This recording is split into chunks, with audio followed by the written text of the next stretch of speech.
guys, I just wanted to jump on here today and show you guys how to make a happy roller. So I'm just using a 10 ml from Whimsy and Wellness that I got the other day. Well, I got it a while ago actually. It's just like one of my favorites, rose gold, so pretty. And it's like a smooth touch, so it's really cool. So to make the roller, I'm just gonna use 3 oils. I'll be using grapefruit, Northern Lights black spruce, and frankincense. Cool. See, it's just an empty bottle. And I'm just gonna go ahead and add it in.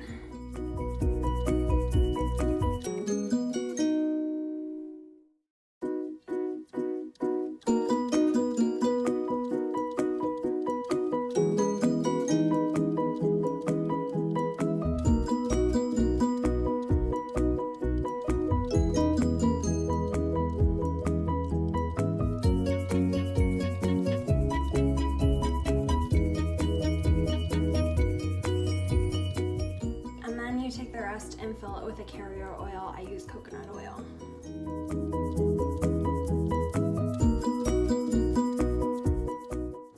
Then to put the lid on, I normally place